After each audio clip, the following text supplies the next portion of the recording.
Can an American company owner who is not an employee of their company set up an operation, a business operation in Canada, and then use that business to transfer themselves and their family to Canada on work permit? Well, the answer to that question is yes. And in this video, we do a case study on an American engineering company that we were able to help through this process.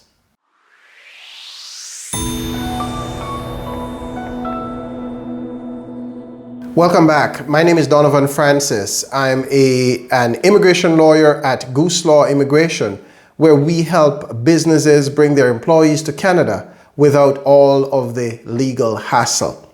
In this video, I wanted to share a case study on an American engineering company owner who we have been able to help become established in Canada and secure work permit for himself and permits for his dependent family members through a program known as the NAFTA Investor Program, or the CUSMA Investor Program. NAFTA means North America Free Trade Agreement, and that's the old name. The new name is CUSMA, Canada, US, Mexico Agreement.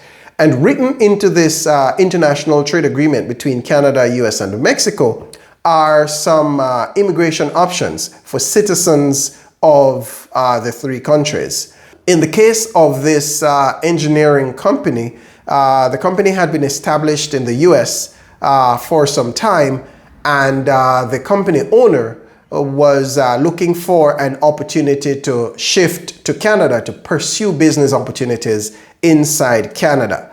And in doing so, the owner of the company also wanted to take their family with them to Canada. Ordinarily, for these types of needs, we would look at the Intra-Company Transferee startup, ICT startup, as an option. However, in this case, the ICT was not an option because the business owner was not an employee of the business. He was the owner and compensated himself accordingly. And that then made the ICT not an option. However, because he was a US national, he became eligible to apply for a Canadian work permit under the NAFTA Investor Program, the CUSMA Investor Program. Now, that program has some very specific requirements, you know. The identity of the owner and the identity of the business must be either American or Mexican. In his case, it was American, and the ownership, the percentage ownership is also important. In his case, he had majority ownership in the business, so that was important. He also needed to prove that he was going to be making what is defined as a substantial investment in Canada. And there's no monetary figure on this, but ultimately the amount being invested must be significant enough to convince the immigration authorities that this person truly intends to set up and operate a meaningful business in Canada and is therefore deserving of a work permit.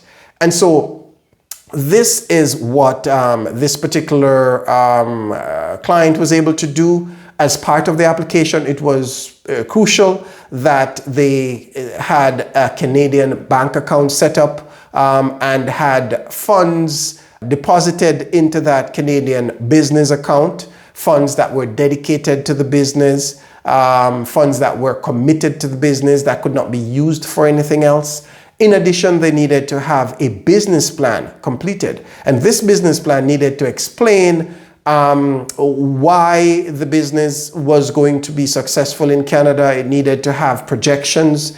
It needed to show that the business had the means to sustain the business owner while he was here and to operate and to provide opportunities for Canadians. So that is what this particular business owner did.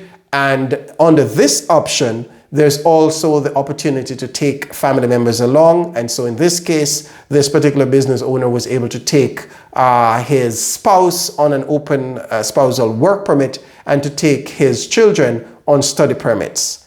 So this is all possible under the NAFTA or CUSMA Investor Program if you are a business owner who has majority ownership in your American business or in your Mexican business, and if you yourself hold an American passport or a Mexican passport, then this may be a viable option for you to have your business established in Canada and then using that established business to secure work authorization for yourself and your family.